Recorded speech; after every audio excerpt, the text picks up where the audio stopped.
Lamentamos que hace poco en un municipio de la frontera de Tamaulipas, en Camargo, asesinaron, quemaron a 19 migrantes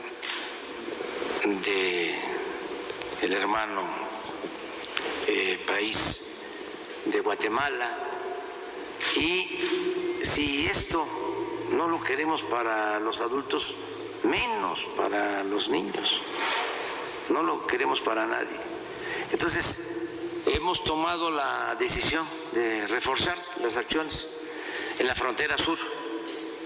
Es mejor prevenir en la frontera sur, darle atención a los niños. Tienes razón en preguntar sobre el castigo a polleros, a traficantes de personas. Vamos a actuar también en ese sentido, porque es un tráfico ilegal, pero además lucrativo. Cobran mucho por pasar a personas y ahora utilizan a niños. Es lo más inhumano, cruel que puede haber. Entonces vamos a actuar, por eso nos reunimos. En una semana ya tenemos completo el plan.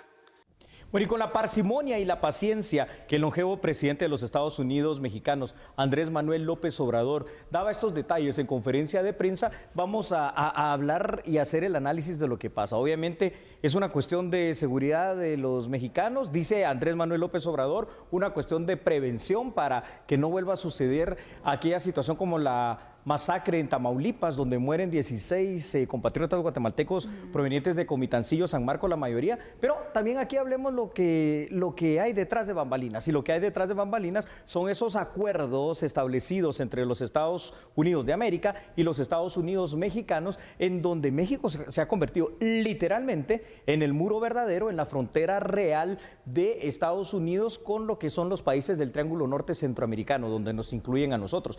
Desplegar 12,000 efectivos militares de la Marina, de las Fuerzas de Seguridad y de la Policía Mexicana no es cualquier cosa. Así que aquí se están obedeciendo también a intereses propios de México y, por supuesto, de Estados Unidos.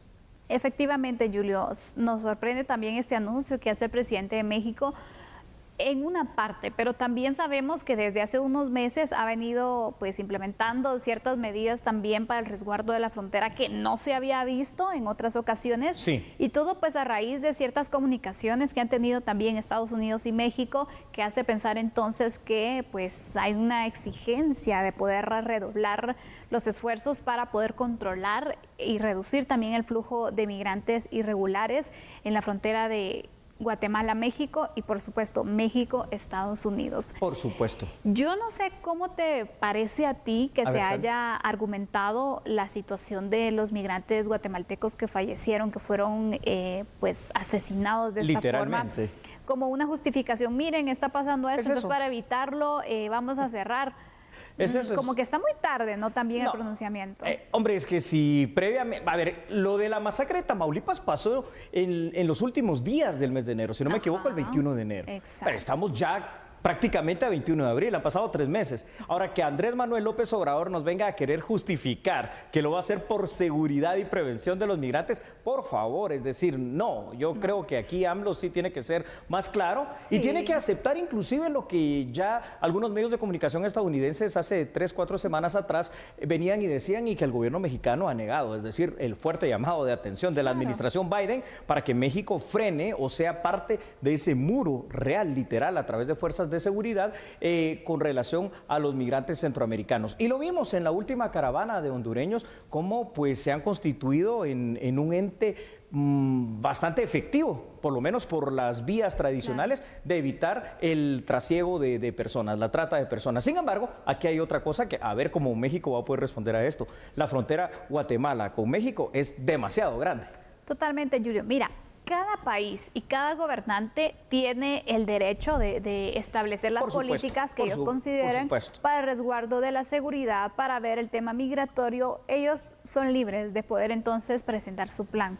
pero que se justifique, es que les pasó esto, entonces vamos a hacer como que fuera una ayuda de... No, ahí yo creo que va muy mal dirigido el mensaje. Exactamente. Sí, simplemente que diga, bueno, esta va a ser la política que nosotros vamos a tener y listo. Y punto. Exactamente. Ser más directo, no dar tantos rodeos para llegar entonces a una decisión que es independiente. Guatemala tampoco es que se lo pidió ni nada, ¿no? Entonces, correcto. Porque si tanto interesara de verdad a las autoridades mexicanas en general, ¿no? Al gobierno como tal de turno, lo que pasó con los migrantes guatemaltecos masacrados allá en Tamaulipas, que realmente no es la primera vez que esto sucede, pues entonces las acciones y los pronunciamientos se hubiesen tomado antes. Vamos con datos. Vamos con datos, porque a ver qué es lo que está pasando, ¿no? Y es que, Sandy, en los últimos meses la actitud del gobierno mexicano en la frontera sur con Guatemala ha sido precisamente la de reforzar su seguridad para impedir el ingreso de migrantes. Eso es absolutamente claro. Ahora se anuncian por parte del mismo presidente mexicano nuevas disposiciones para hacer aún más fuerte la barrera humana ya existente. México ha desplegado, Sandy, personal de la Marina, del Ejército y de la Fuerza Policial. De hecho, 12,000 efectivos, que no es cualquier cosa. Nuestro ejército llega como a los 15,000, o sea que prácticamente es como tener a todo el ejército de Guatemala en la frontera. La justificación que los Estados Unidos mexicanos pueden, como tú bien decías, encontrar esta medida es el combate a la migración ilegal, narcotráfico y pandemia y supuesta protección a los migrantes. Sin embargo, es importante analizar en esta noche que México se ha convertido al día de hoy en la principal frontera literal de Estados Unidos para frenar la migración del Triángulo Norte. O sea que aquello que abiertamente decía Trump que iba a construir un muro, no lo construyó tal vez o no lo terminó de construir físicamente, pero sí lo constituyó a través de tratados. Y ahora, de una manera, digamos, supuestamente menos mediática, pues Joe Biden, a través de su diplomacia, está todavía reforzando, está todavía poniendo más duro este muro, y por eso el enviado especial, el señor Zúñiga, que vino hace un par de semanas aquí a decir, la frontera con Estados Unidos está cerrada, es que más claro no nos lo pueden decir, y aquí se ven las medidas. Totalmente, Julio. Vemos entonces cómo ha cambiado el plan también migratorio de México, cómo ha variado de unos meses para acá, y si existe tanta preocupación también de poder entonces evitar situaciones como la masacre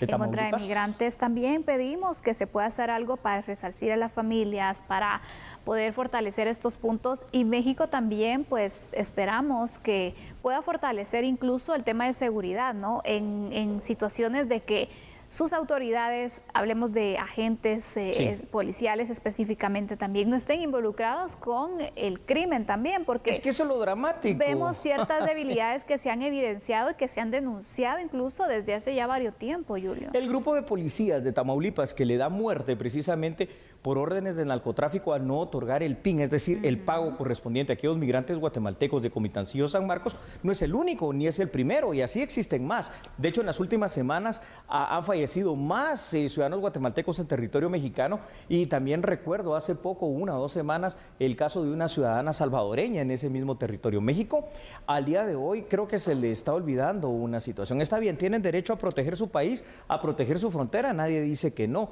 pero es que también el respeto real a los derechos humanos y el control de su propia fuerza de seguridad no lo tienen ellos, y es evidente que no lo tienen. Y las fuerzas de seguridad en México, como en los países del Triángulo Norte, comparten muchas veces no solo esta problemática, sino el hecho de que en algunos casos es permeable, es corrompible también, y se prestan a esto, o se plegan, mejor dicho, a estos intereses que son económicos por parte de los grupos de narcotráfico. Exactamente. Vamos con más información, Julio. Sí, con mucho gusto, Sandy. Veámoslos entonces ahí en pantalla, por favor, como producción nos lo coloca. Y es que usted tiene que ver lo siguiente. Lo que esperan, Sandy, las autoridades mexicanas es reducir el flujo de migrantes de una manera significativa, aunque yo aquí agregaría también a las autoridades norteamericanas ante todo.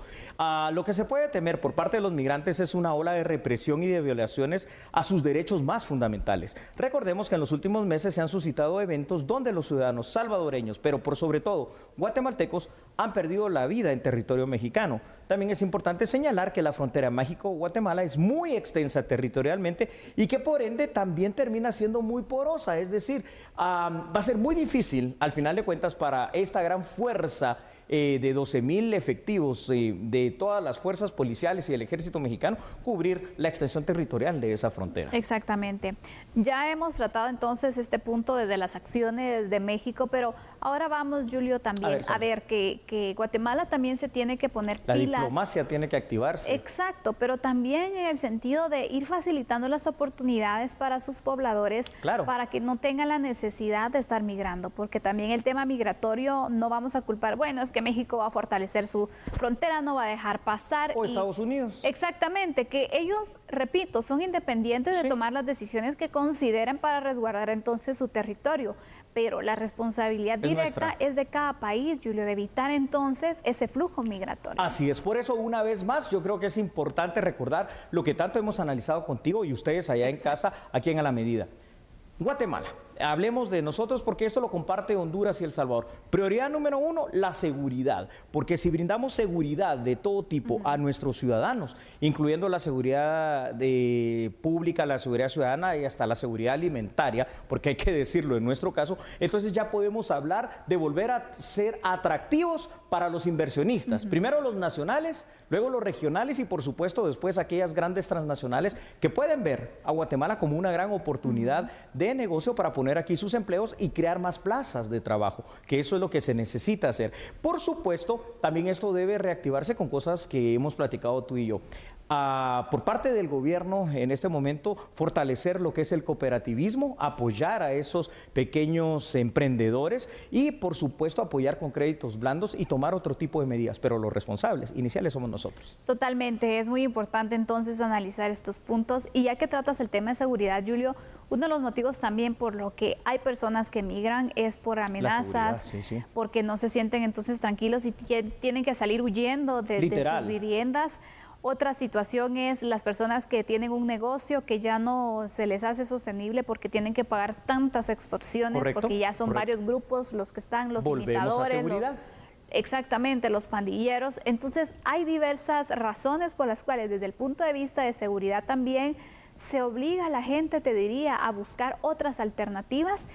Y normalmente es la migración. Así es, no estamos creando las plazas de trabajo necesarias, adecuadas para la necesidad de los guatemaltecos. Así que hay que buscar opciones alternas y estas opciones alternas pues tienen que ser creadas y tienen que ser ideadas en una de verdad alianza que sea público-privada, pero en pequeña escala. Cuando hablo público-privada, porque el gobierno tiene la capacidad, por ejemplo, de otorgar esos microcréditos, de apoyar en la conformación de las cooperativas, pero son los pequeños empresarios los que hoy de alguna manera constituyen esto que llamamos informalidad, hacia donde tenemos que apuntar. Por supuesto, Sandy, que hay otras acciones colaterales, garantizar que haya educación de buena calidad para todo guatemalteco, garantizar que haya salud también de óptima calidad como servicio para todos los guatemaltecos y que haya lo que tanto hemos hablado aquí, que por el momento no ha existido, una certeza jurídica que cree un clima en el cual tú te sientas seguro y sepas que la ley es la ley y se va a aplicar para todos. Efectivamente, eso es muy importante también que se tome en cuenta. Por lo tanto, también nuestras autoridades deberán buscar algunos planes estratégicos para ir fortaleciendo entonces esta necesidad y también pues reducir en la medida de lo posible las migraciones, Julio, porque es correcto, Sandy. Ya veníamos con ciertos problemas, situaciones económicas. Ahora, con este contexto de pandemia que tenemos, se complica aún más. Muchísimo. Y el interés de migrar se ha aumentado a pesar de los peligros que ya se han denunciado y se han expuesto en repetidas ocasiones. Somos, como decía Nelson Mandela, los capitanes de nuestro propio barco y los forjadores de nuestro propio destino. Creo que debe reconstruirse la sociedad de los países del Triángulo Norte y reconstruirse los sistemas de justicia, de seguridad y hasta de partidos políticos en general para que cambiemos y encontremos esas oportunidades. Vamos a la pausa entonces, regresando hablaremos de la elección de Cortes. Perfecto, así que no cambie porque nosotros somos A la Medida.